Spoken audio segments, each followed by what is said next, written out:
हमारे प्रधानमंत्री वजीर आजम नरेंद्र मोदी साहब ने हाथ जोड़कर अपील की है,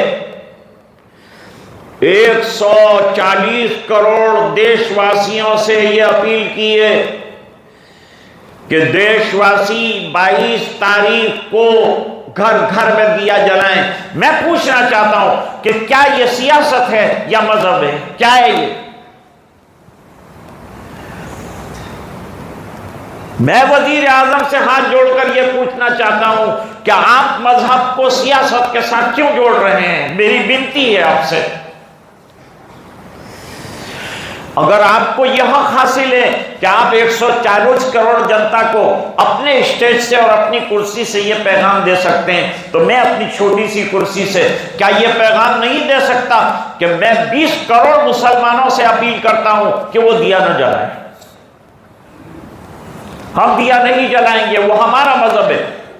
हमने आपको कहा है कि ईद के दिन तुम भी आओ ईदगाह में? क्या हमने कहा है कि रोजे तुम भी रखो? जब आप आजाद हैं, आपके त्यौहार से हम खुश हैं, आप अपनी इबादत में लगें। मैं मोदी जी से एक और अपील भी करना चाहता हूं। वो अपील यह है मेरी, इससे पहले राम मंदिर ही का मसला खड़ा हुआ था तो डिब्बा जला था गोधरा में, और फिर हजारों घर जले थे, हजारों मुसलमान जले थे, उनके कारोबार खत्म हो गए थे।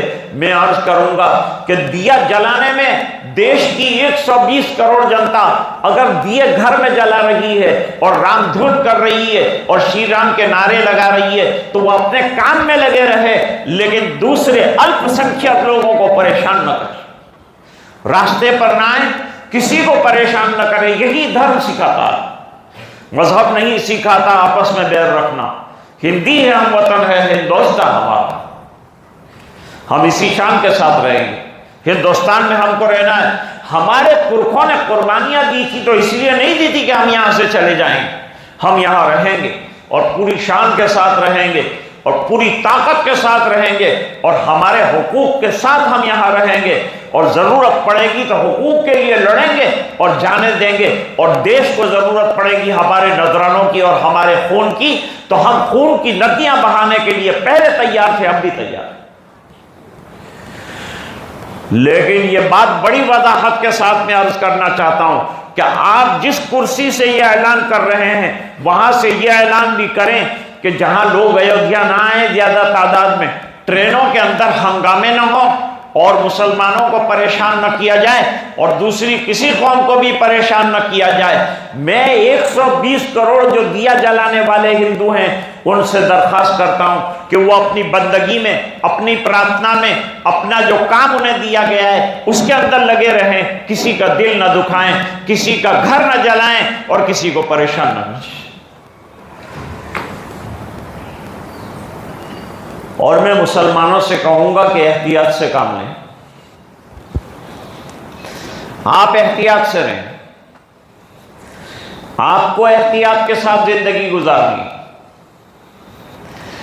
एहतियात का मतलब यह है कि इन मखसूस दिनों में लंबे सफर टाल दें, ट्रेनों में सफर न करें। इससे पहले ट्रेनों के सफर से परेशानियां हुई जब ऐसे हंगामी हालात पैदा हुए थे। भीड़ों में न जाएं, जहां गैरों के मजमे बहुत हो वहां न जाएं, अकेले न जाएं, तन्हा न जाएं। जाएं तो बड़े जम्मे गफीर के साथ जाएं। और क्या जरूरत है इधर उधर चाय के नक्कों पर जाने की? जरूरत क्या जरूरत है होटलों में जाने की? आराम से घर में रहें और अपनी हिफाजत, अपने बच्चों की हिफाजत और फैमिली के ख्याल के साथ घर में इत्मीनान के साथ रहें। हम चाहते हैं कि देश में एकता बनी रहे और देश में शांति बनी रहे। ओम शांति कहने वाले शांति का आह्वान करें। हम चाहते हैं कि मजहब की बुनियाद पर लड़ाइयां न हो। मजहब जो है वो लड़ाइयां नहीं सिखाता। दुनिया का कोई भी अच्छा मजहब दूसरे मजहब का एहतराम सिखाता है, दूसरे मजहब के साथ रवादारी का एहतमाम सिखाता है। लिहाजा उन तमाम चीज़ों को मलहूज़ नज़र रखना पड़ेगा। आज के पैगामात में 3 चीज़ें अहमियत की हामिल है, बल्कि 4 चीज़ों की अहमियत है। मेरी तफसीर तो अभी बहुत लंबी है, अगर चलेगी तो आप परेशान हो जाएंगे, इसलिए मैं लंबी तफसीर और इसकी तफसील में नहीं जाना चाहता। लेकिन आपको आज की सूरत अपील कर रही है कि ईमान वालों, ईमान पर कायम रहो, शिर्क से बरी रहो, दूर रहो। हमको दूसरों की ये मजहबी चीजों में दाखिल होने की शरीयत बिल्कुल इजाजत नहीं देती। लिहाजा एकता का झंडा उठाकर गलत काम मत करना, वरना ईमान से हाथ धो बैठोगे। अपने ईमान की हिफाजत कीजिए।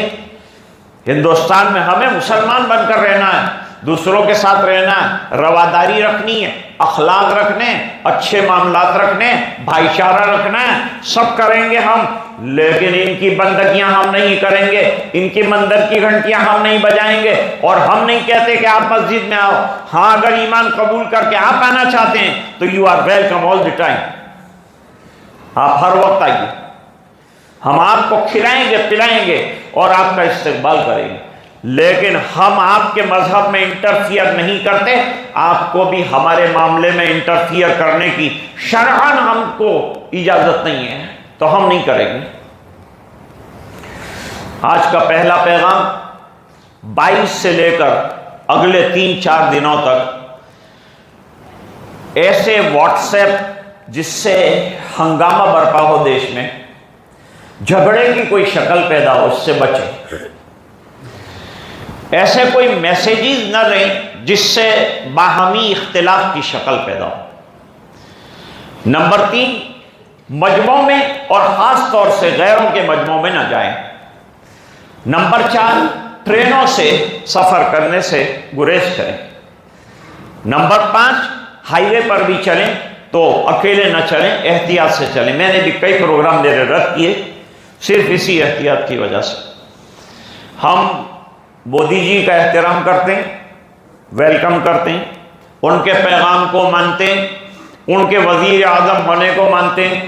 लेकिन हम ये भी मानते हैं कि ये देश सेक्युलर, ये जमहूरी मुल्क है, इसमें हर एक को अपना मजहब और अपनी प्रथा और अपना धर्म के पालन का पूरा पूरा अधिकार दिया गया है।